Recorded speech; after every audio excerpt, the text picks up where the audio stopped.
Hello, dear viewers, and welcome to a new series of Customs Duty Decoded.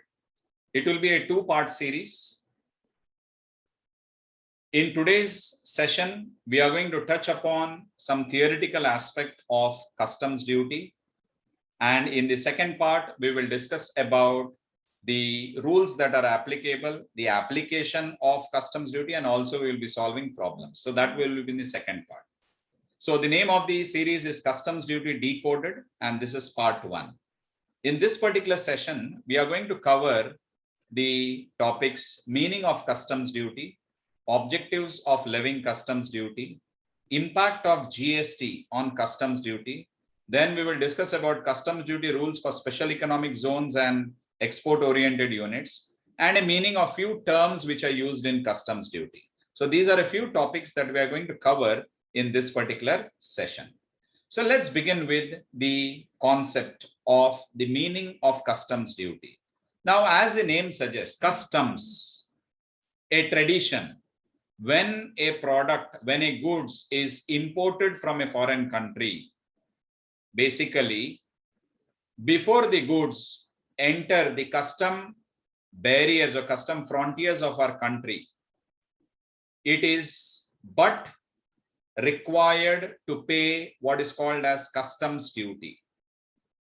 Because if customs duty is not levied, the domestic industry will suffer.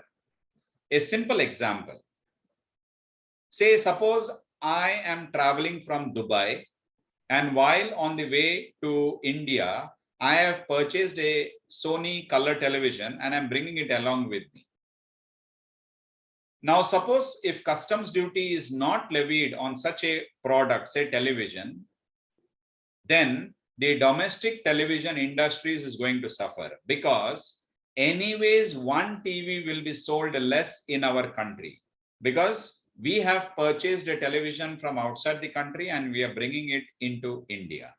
So customs duty refers to the duty levied on the import of the goods as well as on the export of the goods.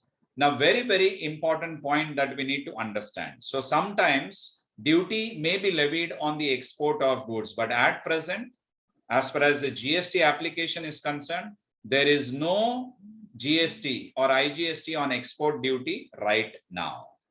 So there are two kinds of customs duty that we talk about. One is called as the import duty, and another one is called as the export duty. So duty levied on the goods imported, purchased from a foreign country by an importer, by a person who is in India. So duty levied on the goods imported into the country is called as import duty, whereas duty levied on the goods exported out of the country is called as export duty. So import is purchased by an Indian national or any person who is in India from a foreign country. Export would mean an outward supply to a foreign country. So in case of imports, import duty is levied. In case of exports, export duty is levied. So put together, this duty is called as customs duty. So it's a tradition. When the foreign goods are coming into India, a duty has to be levied. Similarly, when Indian goods are going to a foreign country, export duty will be levied. But there is a lot of relaxation when it comes to export duty. Why there is relaxation, we will discuss about it. Customs duty and GST. So first thing that we need to understand, Customs Act 1962 received the assent or permission of the President of India on 13th of December 1962, and it came into force from 1st of February 63. So the name of the act is Customs Duty 1962, we say. Now, very important point, as we just discussed, as per GST Act 2017, all exports outside India are zero rated. So there is no GST at present on exports, meaning to say, imports, there is a levy of a customs duty. But when it comes to exports, there is no GST right now. It is presently zero rated. Actually, there are two transactions which are zero rated. One is exports, and second one is supply to a special economic zone. So all exports outside India are zero rated right now. Objectives of customs duty. There are plenty of objectives, but we'll look at something very important. To regulate, to control, to develop and promote international trade. To regulate. When we say regulate, it is not restriction. It is regulating, bringing in certain rules, certain guidelines. Second word is control. Yes, control is very much needed, especially when we are talking about imports. The foreign exchange is going out. We need to pay in the currency of the seller. So definitely there is foreign exchange involved. So it is the responsibility of the government through the levy of customs duty to control, then develop. Definitely it is very much required, and promote as well international trade. So when we say international trade, we are not just talking about imports, we are talking about exports as well. So this is the basic objective of customs duty. Second is protection of domestic industry and provide a level playing field. I gave an example of a television. If a person traveling from abroad is coming to India with a foreign goods, say a television, say a mobile phone for that matter, so any electronic item or any product, a car for example. So definitely when the person is entering India along with those goods, one product as far as from our domestic industry will remain unsold. Because either a car, if it is bought, one car will be sold less. If television is bought, one television will be sold less. Mobile phone is bought, one phone will be sold less. So to protect the domestic industry and at the same time provide a level playing field to the Indian businesses, customs duty is levied. So this is one of the most important objective of customs duty. Then the very important mantra that prevails in our country when it comes to imports and exports is export promotion and import substitution. So it is a responsibility to substitute the imports as much as possible. But then there are certain products. The best example of a product is crude. Crude cannot be substituted. Maybe if you are looking at electric vehicles right now, maybe in the course of time, we may find a proper substitution for the crude import. But at present, the focus is on export promotion, as much of exports as possible, so that it brings in foreign currency. And as much as possible, the import substitution, substitute. Instead of import, if something else can be made use of within the country, where you can save foreign exchange, that will be a great help to the country. Reducing deficit in balance of trade and balance of payment. These are two very, very important items that the country always looks at, the balance of trade and the balance of payment. When it comes to payment, obviously you need foreign currency in case of imports. So, a kind of an equilibrium. Similarly, balance of trade as well, another very important concept. So to reduce the gap between the receipt and the payment, how much of currency is needed, how much of currency is available. So just making a comparison, balance of payment, these are very important concepts. So customs duty plays a very, very important role in reducing deficit. Then last but very important is controlling smuggling. If the customs duty rates are made minimal or raised at a certain level, I think smuggling can be very much controlled. And also to maintain balance in the economy by controlling exports in times of short supply. If there is a short supply within our country, then the government will restrict exports as well. Because if there is a short supply or a shortfall of that product in our country, there is no question of exports at all, because always the country comes first. Host country comes first. Similarly, you can take an example of COVID situation.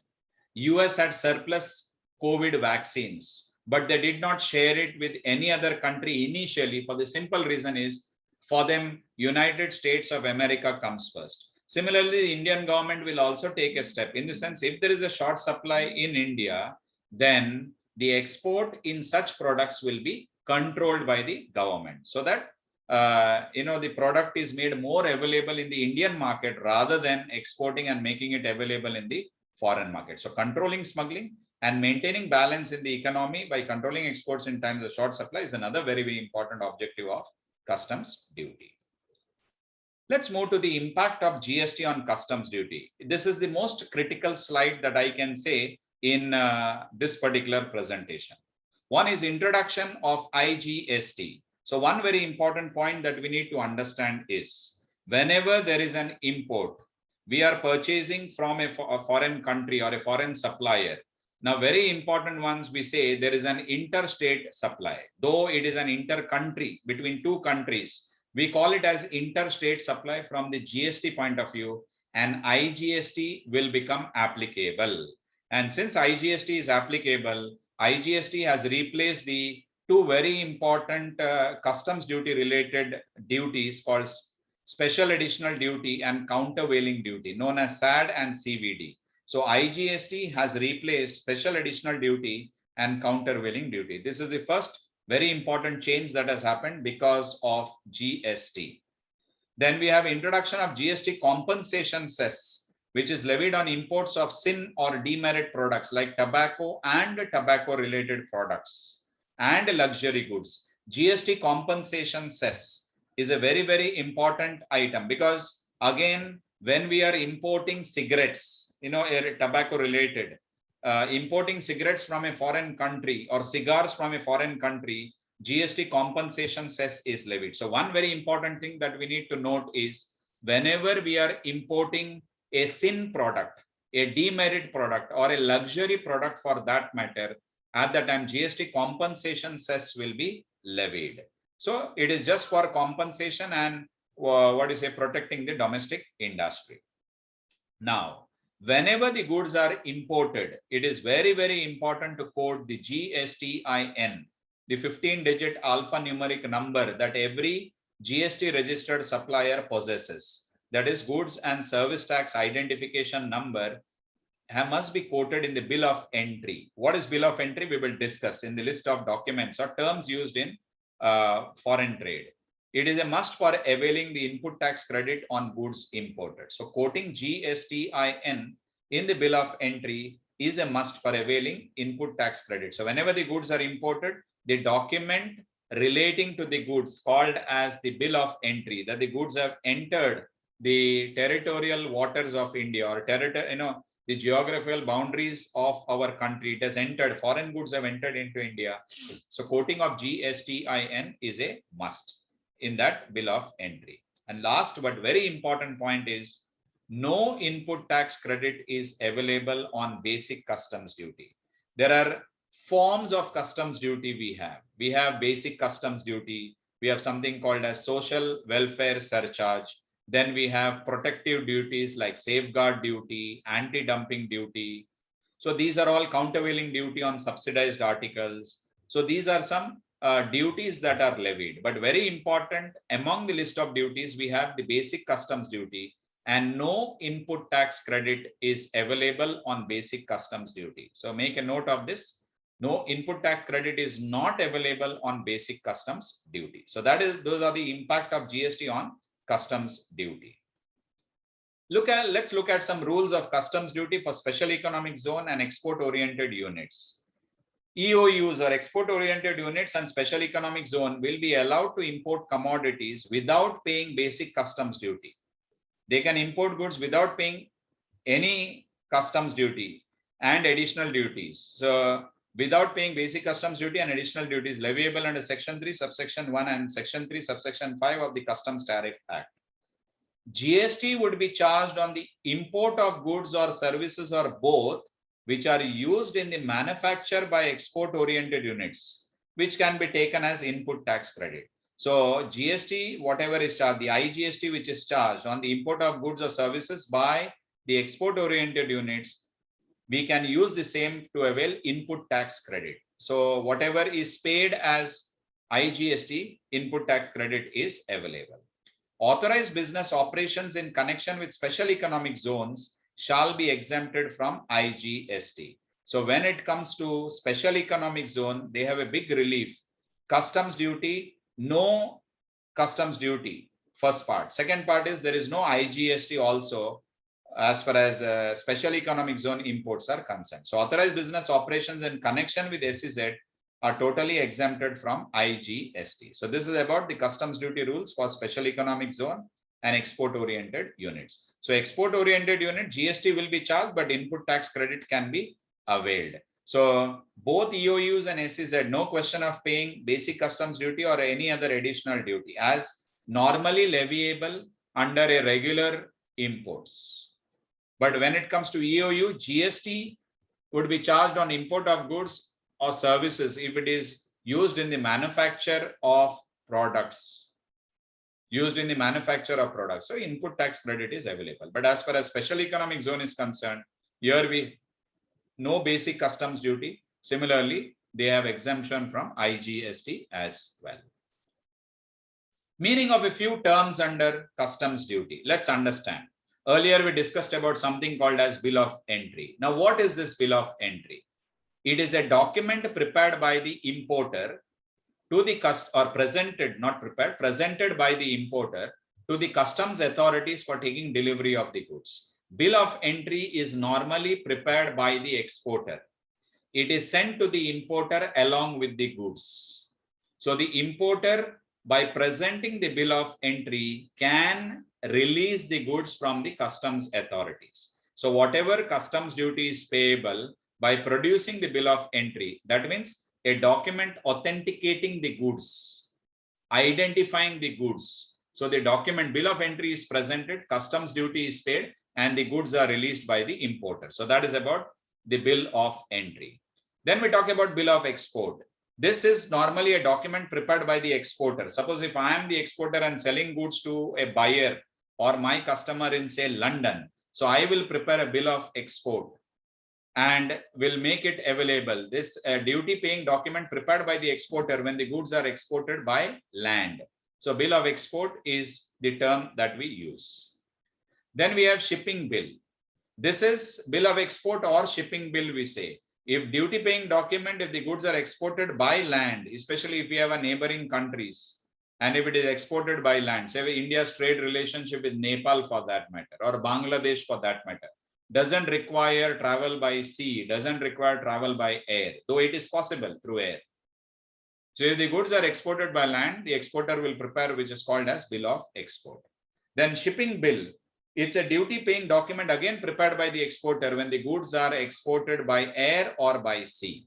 So if the goods are transported to a foreign country either by air or by sea, shipping bill will be made available by the exporter to the importer. And the same shipping bill will become bill of entry as far as importer is concerned in his particular country. So it's a duty paying document prepared by the exporter. That is if the goods are exported by air or by sea. Then we have dutiable goods. Goods which are chargeable to customs duty or goods on which customs duty has not been paid is payable. Such goods are called as dutiable goods. Then we talk about person in charge. One who is going to command the ship. The commander, we say, master of the ship, or you can say pilot, you can say guard, you can say driver. All these are treated as persons in charge when it comes to foreign trade.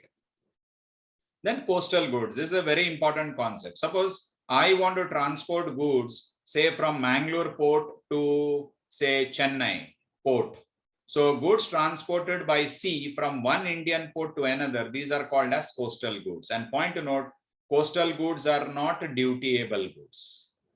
They are not the goods on which customs duty to be levied, because these are just goods moving from one port in our country to another port in our country. So from Mangalore to Chennai, rather these goods could have been transported through land, but these are transported through sea.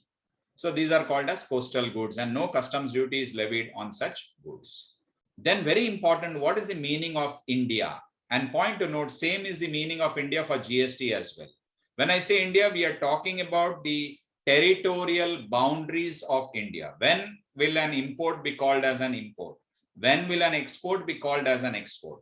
So as far as India is concerned, for customs duty and GST, it includes territorial waters, a distance of 12 nautical miles from the nearest baseline. From the seashore, from the nearest baseline, 12 nautical miles, you can treat it as India. So once the goods crosses 12 nautical miles, it is treated as an export. Once the foreign goods enters the 12 nautical or within 12 nautical miles of the territorial waters of India, it is treated as an import. So 12 nautical miles or 12 is the number when it comes to the idea of India for GST as well as customs duty. So it includes territorial waters, a distance of 12 nautical miles from the nearest baseline. Then customs area is nothing but the station or the port, we say, means an area of a custom station or a port where goods are for clearance, where normally the custom authorities are going to interact with the either the importer or the exporter. So normally there is a huge warehouse. If the goods are imported from a foreign country, these goods will be warehoused in at the customs at the port, and the concerned importer will have to present or present the bill of entry, pay the customs duty, and get the goods released. Similarly, as far as exports are concerned, before the goods are exported, the goods are warehoused, and through shipping bill, the goods are loaded on board of the vessel or on the aircraft or on the vehicle, and thereafter the goods are taken to the foreign country. Then we have two very important aspects. Documents or terms used: import manifest and import report. Very important. When the goods are imported from a foreign country, we mentioned about person in charge, the commander, the pilot, the driver, or whoever is in charge, the guard, or any master of the ship, we can say. Such people have to produce a report, have to submit a report within 24 hours after the arrival at a customs station. Such a report is called as import manifest and import report. Report to be submitted by the person in charge of a conveyance carrying imported goods within 24 hours after the arrival at a customs station. So document has to be made available to the customs authority in case of imports. Now the question is, when does import happen? I just mentioned imports commence when the goods cross the territorial waters of India, 12 nautical miles. If it is reducing 12, 11, 10. So once it is within the 12 nautical miles from the nearest baseline, we treat such imports, such goods as imports, and taxable event is completed when the goods reach the customs barrier and the bill of entry is filed. So the concerned importer is going to file the bill of entry, and that is where taxable event happens. So filing of bill of entry, payment of customs duty. That is the end result of taxable event. So imports will begin once the goods enter the territorial waters of India. So this is about import manifest, import report, and when does imports really come into the picture? When does import happen? Next, we have export or departure manifest and export report. This is again a report to be submitted by the person in charge of the conveyance carrying exported goods before departure from a customs station. So the master of the ship, the commander, the pilot, the driver will have to submit a report before carrying the goods for the purpose of exports from a customs station. So again the question is, when does the export happen? Export commences when the shipping bill or the bill of export. Bill of export is more to do with land transport. Shipping bill is more to do with either sea, either water, or you can say air transport. So whoever is in charge, will have to submit a report. So exports will commence when the shipping bill in respect of goods is filed, and the taxable event is completed when the goods cross, it goes beyond the 12 nautical miles from the nearest baseline. So we treat such movement of goods beyond 12 nautical miles from the nearest baseline as an export. So taxable event is when shipping bill is filed and when the goods are exported.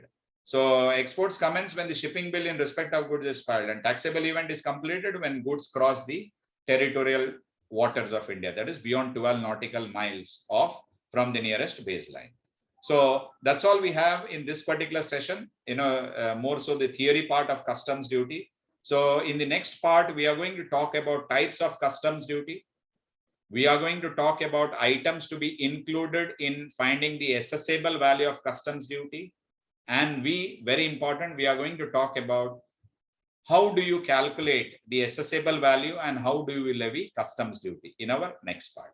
So for this session, I have only this much. So thank you for your patient hearing. So if you'd like to connect with me, here's my email ID and my phone number as well. So thank you very much for your patient hearing, and see you soon in the second part of this session of customs duty decoded. Till then, thank you.